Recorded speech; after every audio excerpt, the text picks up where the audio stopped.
We're getting ready to go. I love the lighting geniuses. So exciting. Happy Tax Day. Is that a thing we say? I am John Fortt here at CNBC headquarters. Welcome to Fortt Knox, live on Tax Day. If you've already filed, good for you, but it's time to plan ahead for next time. If you haven't filed, boy, are you in trouble, because the IRS website is having trouble, so that I'm not having trouble, talking about tech and tax day, trying to help you guys out to get you ready for the rest of this year and next year. I am joined by CNBC Sharon Epperson, personal finance reporter and expert. Thank you for being with me here. It's good to be here. And Mej Muqsad, founder and CEO of Status Money, is going to join us a little bit later as well from here at CNBC. But Sharon, I don't know if you know how many people, what percentage of the population waits until the last week to actually get the taxes finished. But we always see these pictures of lines that used to be at the post office, but I suppose now people are lined up at their PCs probably in a lot of cases, or on their phones trying to get the last stuff done. In their pajamas, because they can do it until midnight tonight.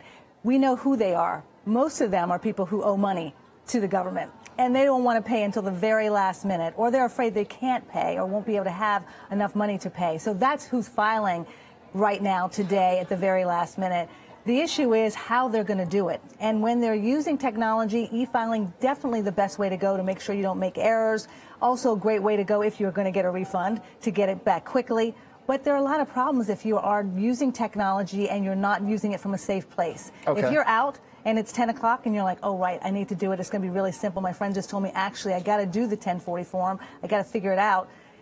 If you're doing it on your phone and you're somewhere where it's a public Wi-Fi, that's not a good idea. Yeah, probably don't do that. If you're taking pictures of documents that you need on your phone, that's not a good idea either, because unless you can delete them quickly. No public Wi-Fi. Yeah. Yeah. Okay. And the other thing to keep in mind is you want to make sure that if you are taking pictures of things and they're in your phone, that you're going to be able to delete them quickly, or that they're not going to just live in the cloud somewhere so that someone else can get in there. Hacking and scammers, that's what they want to try to find out. And just so that we're clear, the reason why you don't want to use public Wi-Fi for this is because the information that you're filing along with your taxes is all the stuff that somebody would need to set up anything in your name, credit cards, mortgages, whatever, just your entire identity, basically. That's exactly right. And that's, I mean, that goes for doing your taxes or doing anything that has your personal information when you're sitting in a coffee shop or somewhere where there's public Wi-Fi. You don't want that out there. You want to make sure you're on a secure site. Filing an extension, should people consider doing that? Any downsides? I mean, if you're really crunched for time, should you just maybe give yourself a little more and make sure you get it right? You should absolutely file for extension. If you don't have time to prepare your taxes, then definitely file for an extension. What you want, first of all, is a great marker. Yeah, we're going to switch colors here. Switch colors. Good. Yes. We're prepared. We're prepared. We have backups. Exactly. So you want to file and put on there Form 4868. It makes it really easy for people to figure out what they need to do. And you file that extension form, and that's all you need to do. You then have until October 15th to file your tax return. It's like a snooze button for your taxes. Exactly. Yeah. But here's the problem. If you owe money, you can't wait to pay till October. Filing for an extension does not mean you have an extension to pay your taxes. They want any bit of money that you can give them right now. You should do that, because any amount of time that you wait, you could start to rack up penalty and fees, and that's something that you really don't, and interest on the debt, most importantly, and that's something you don't want to do. Okay, so IOUs do not work with Uncle Sam. No. If you can pay in a couple of months, you could probably work out a payment agreement with the IRS. So that's another thing. It's not one of those things where, like a creditor calls, you want to just hang up the phone and pretend, or disguise your voice. You want to call them ahead of time and say, I don't know if I can pay this. Can you help me work out a payment agreement? And you can usually do that without any fee. If it's a big amount of money that you owe, and those are the people really probably who haven't done anything with their taxes yet, because they owe a lot of money, there is an installment plan that you can set up if it's going to take you more than 120 days, more than 3 months to pay the tax, and it's a big amount of money. Do an installment plan, but also realize that that will cost you some money to set up. Now let's talk about, before we get to Mej and bring him in, what, if anything, you should be thinking about if you've already filed. I already filed, so I'm feeling pretty good about myself today. But that doesn't mean I'm completely off the hook for life. There are probably some things that I saw or learned in the process of getting all my paperwork together for this tax season where I thought, well, I wish I had done this a little bit differently, or, man, where was that piece of paperwork? I usually keep it right over here. What should people who already filed be doing now to make it better in the future? Well, one of the things you should do is kind of figure out now how much you might owe for the next tax season. So you want to check your withholding, and that on the withholding in your pay that's going to go to the government. And that IRS withholding calculator is right on the IRS website, irs.gov. You can check that out and see how much different your tax is going to be. What everyone is hoping is that they're in a lower tax bracket, so they're not going to have to pay as much tax. But that doesn't really necessarily mean your tax liability is lower. You just have to crunch the numbers. And there are also some websites out there that can help you to figure that out. You can look at the taxfoundation.org. You can also look at H&R Block. H&R Block has something on theirs where you have to have your 2017 return, but you fill in some of the information, and then you're going to be able to figure out what you're withholding. Now, what about with the new tax law? Because that's screwing up a bunch of people's estimates around what's happening state and local taxes. And it's especially going to be a difference between what they're filing today or hopefully earlier and what happens next year. What should people be thinking about, particularly if they're living in those coastal states, cities, whatever, that are really getting hit by these changes? Well, I mean, I think the biggest changes are, of course, that you're going to have this double of the standard deduction. And so a lot of the things that you may have been writing off in the past, you may not want to write off, you may not be able to write off. That's another thing. So those itemized deductions are going to go away. But because of the doubling in the standard deduction, you may be okay. And you may find that your tax hit is not even as severe as it was in 2017. That could be a good thing. But again, you just have to crunch the numbers. If you've used an accountant who has a software program, they often automatically are doing that for their clients this year, saying, here's your tax return, we got it done for you, but also look ahead and know that in 2018, this may be what you owe. Does it make more sense or less sense to use software, whether on your phone or on your PC, to file your taxes? I mean, it seems like the software is getting better, but I mean, maybe there are also more risks out there than there used to be. So is it pretty much if you feel like it, you should? More people are. Many more people are, and I think that the idea that your identity is going to get stolen has also been increased a lot. But I think that these companies have a lot of encryption, a lot of data encryption, and a lot of software protocols in place to make sure that your data is safe. And the benefit of that is, one, being able to do everything electronically, get it done faster, reduce the number of errors. Some of these tax software programs also will let you opt for paying a little bit more and talking to someone as well. So I'm always a fan of being able to talk to a real person, because you have that question that may be unique to you, or you think it's unique to you, and you want to just hear from someone. So some of these TurboTax will, for example, will let you talk to an agent. Yeah, you mentioned H&R Block. I noticed this year TurboTax now has more live help that you can get, not just after you file the taxes to make sure you didn't mess anything up, but even during, you can talk to an actual person and get their advice while you're going. So speaking of real people, we're going to add in somebody on the tech side who works with this sort of stuff. Mej Moqsad is the founder and CEO of Status Money. And Status Money is a startup that lets users anonymously compare their finances to millions of people like them, which sounds good in a way, but I also wonder, Mej, isn't there the danger here that this gets people comparing in a negative way to the Joneses? How do you deal with that dynamic, people's insecurities not driving them to Status Money, and what was your vision behind it? Well, first of all, I think any financial transparency is good in helping people understand where they're doing good and, frankly, where they can do better. Given the environment around people being very protective of their financial information, many of us are actually lacking the financial information that we need to make smarter decisions. I worked at large financial institutions for many years as a data scientist, and I could tell you that most of us have no idea if we are doing well financially. And so we founded Status Money with the idea that first and foremost, we want to make it absolutely simple for everybody to understand how well they are doing. And we do that by letting them see how they compare to other people of a similar age, income, and location. And then we use machine learning and algorithms on top of that to show them insights and tips that help them make smarter decisions every day. Hi there, it's Sharon Epperson. I just had a question about status money as well, knowing that many individuals, their money also comes from family, or it may come from an inheritance or something that they may be able to get down the road, whether it's actual investment money or it's a home or something. And that is also something that causes a lot of people anxiety. Why don't I have more? Why can't I? Why am I unable to live the same way as someone else or have the same benefits that other people may have? And it may have to do with they're getting this money from family. It's not based on their income, where they live, or their own investments. Mm-hmm. Yeah, and what we advise is for people to actually look at their own income, and they can actually also look at it at a household level. And regardless of where you're making your money, it's very important to understand where you stand when it comes to your savings, your spending, and frankly, your financial products. Are your interest rates fair for somebody with your credit score, your income, and your location? So the anxiety effect, I think, a lot of times happens because people don't have the information. So they speculate and they end up worrying in many cases when they shouldn't.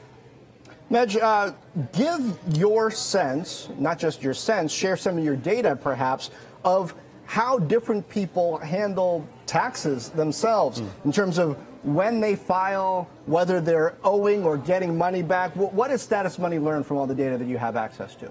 Yeah, that's a very interesting point. We looked at the tax transactions from over 1 million people last year and found some very interesting results. People in Houston, Texas, apparently like filing their taxes early. About 60% of the residents of Houston filed their taxes a month ahead of time. That's compared with only 40% of New Yorkers.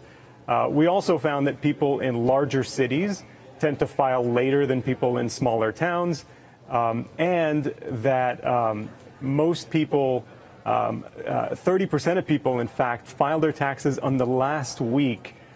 So maybe that's good news for anybody still working on their taxes today. Are the people that are late, or the people that are filing later, whether they're in New York City or in a large city, are they doing this because they owe? Are they more likely to owe money? Is that why they're waiting? They are more likely to owe. In general, about 40% of people end up getting a refund, 60% end up paying.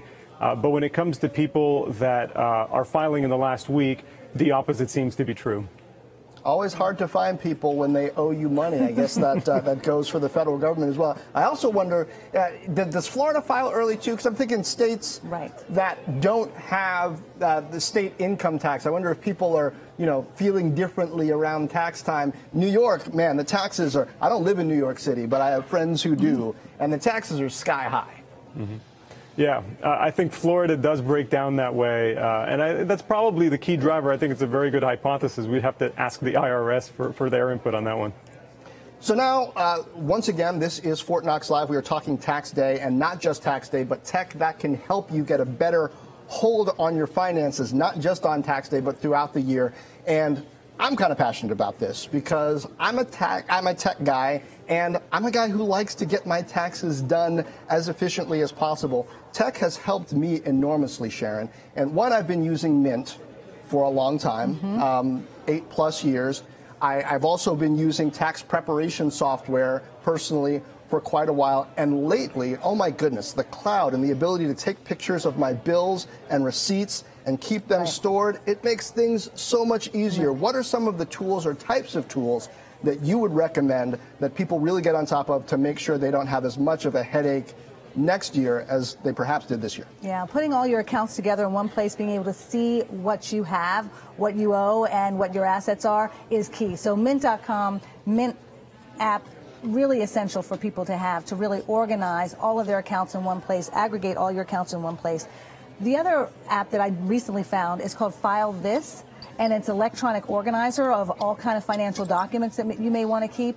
That's something that you may want to start doing this week so that you don't have to go looking for all of the documents that you may need when it comes tax season next time.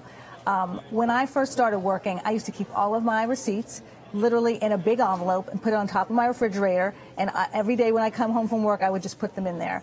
You don't have to do that anymore. You don't have to put them in a shoebox. You don't have to put them in an envelope. You can put them in Shoeboxed, which is an app that actually lets you do that. You take pictures of the receipts, You can email in the receipts, or you can put them in an envelope and send them to Shoebox, and they will. Is it XED or XD? ED. Okay. ED. Because sometimes they get cute and like to leave out vowels. I think it's ED. Okay. So we'll do it both ways. Well, yeah. Okay. You can just look it up. Google it. But yeah, Google it. But I think that's a good idea to do for a lot of people who want to figure out where the receipts are and keep them. I actually do something that may not be as good, but I try to pay my credit card bill right away so that I'm not racking up debt. But I put as many expenses as I can on the same credit card. And Why is that? I do that because the credit card that I use has a year-end summary.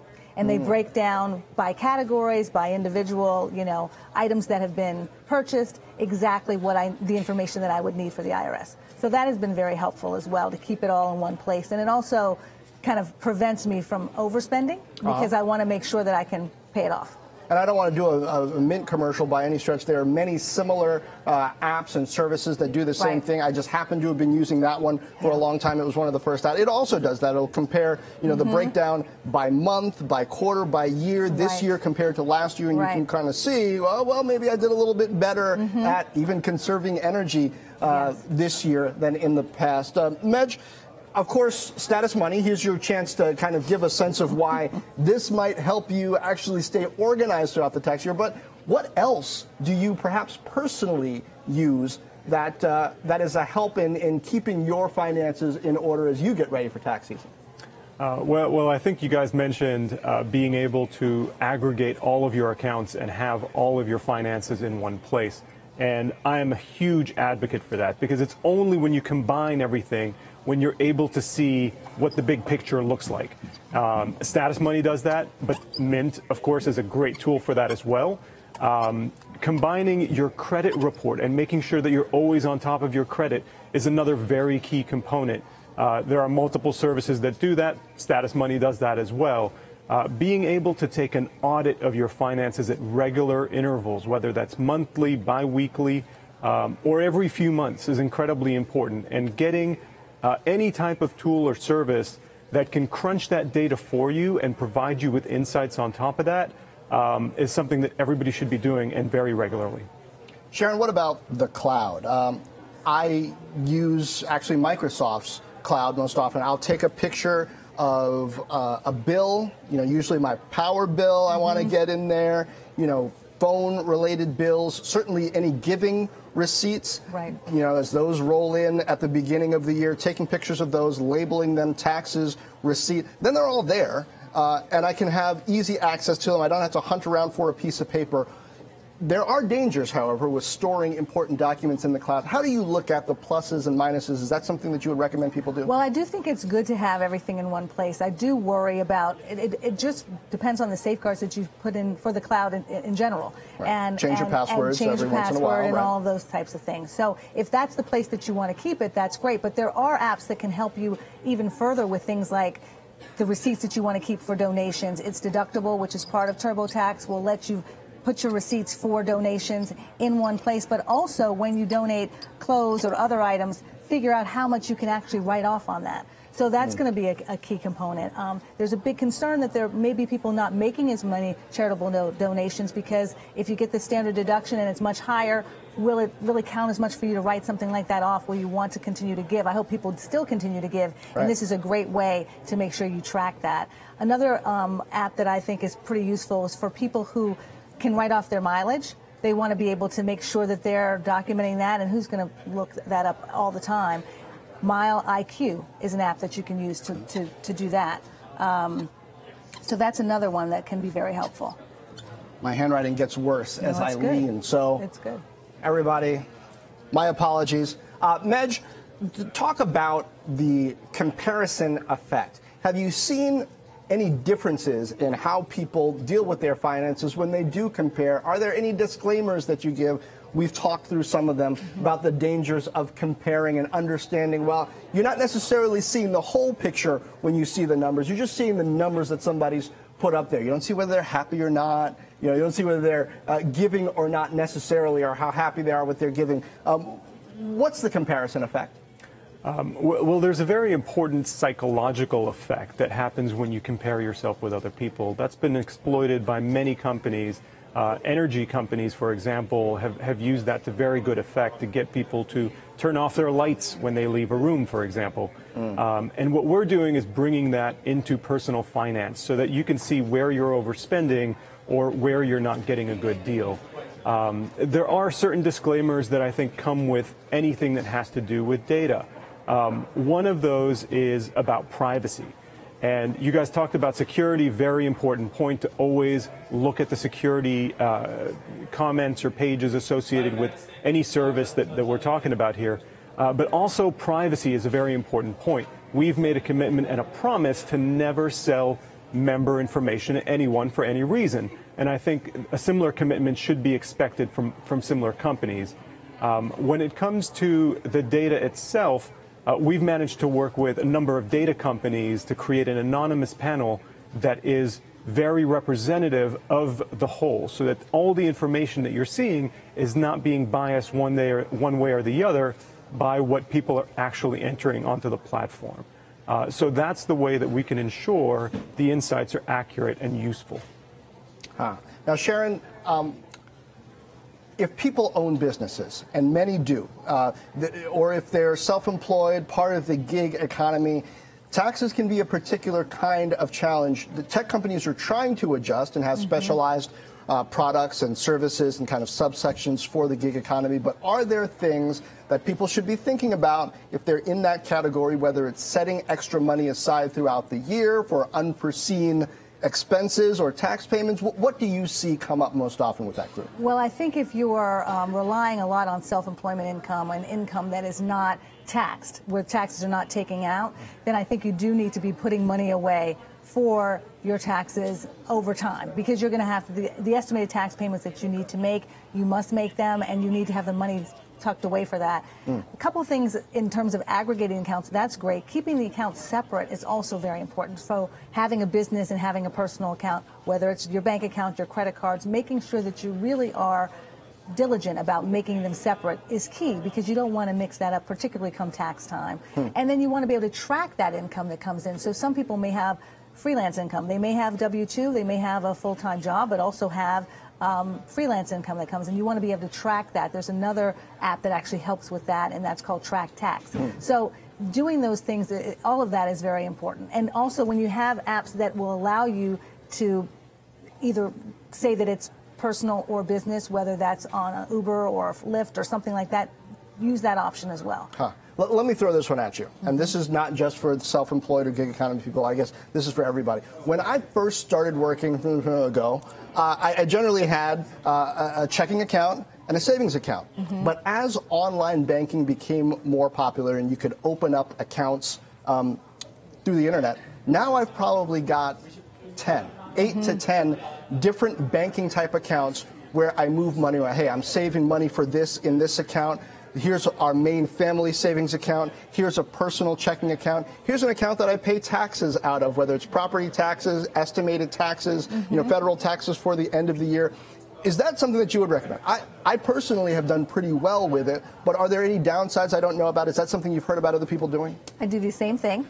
So, of course, it's a wonderful idea. I feel good. All right. It's a wonderful idea. I'd like it because, I always learned at the very beginning of trying to figure out how to manage my money when I started working to have different buckets. Well, now you can so simply, either through the same financial institution with various accounts or through multiple financial institutions. And so just as you diversify investments, I think you diversify where you put some of your money. Again, it can be a money market account and a savings account, and a personal checking account and a joint checking account, and it can be all within the same institution, or you can have separate ones, so that I like to have some of my savings in another institution where I'm less likely to then link it to my checking and dip into it. Jason Cannon on Facebook mentions Genius Scan is an app for storing receipts until you need them. I'll write that down. Genius Scan.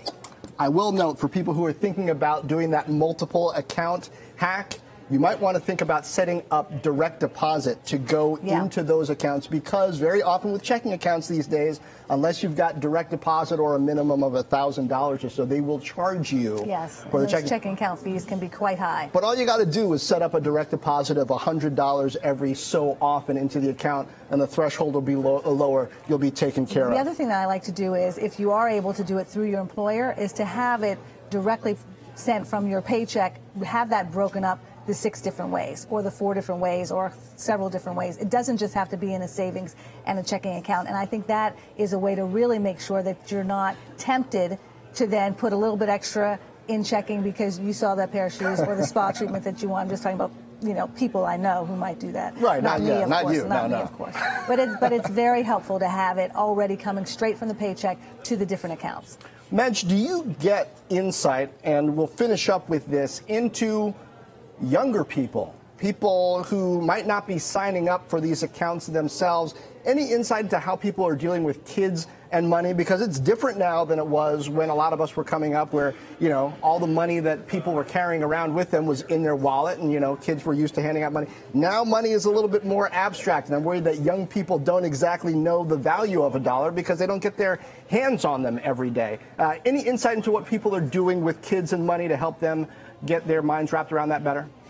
Yeah, I'll tell you, first of all, young people these days are dealing with student debt in a way that the previous generations have not done so. It's, I believe, $1.3 trillion now, or even potentially exceeding that figure nationally. So they do have some fairly significant financial obligations going into the workforce. And when they get to that stage where they want to start to make decisions about marriage and children, those decisions are often delayed by the financial debt burdens that they already have. What we do see, though, are people who are looking to have children, are moving to the suburbs, or are moving a little bit further out of the cities in order to be able to afford the lifestyle that they want. There's going to be a challenge, I think, in the coming few years, as the millennial generation also grows up and is going to start looking to get married and have children. John, I think because of the student loan debt, as you brought up, is so important for people to deal with and not try to figure out how they cannot answer those calls. That's another reason why you need to have these separate accounts, because you want to make sure that you're paying that right away. And when people are trying to decide, how do I save for the future and how do I pay off my student loan debt, having that money siphoned off initially from your paychecks right away is a way to get started and do that. And for those of you with kids under 18, maybe even a little bit more under 12, a recommendation personally, Bankaroo.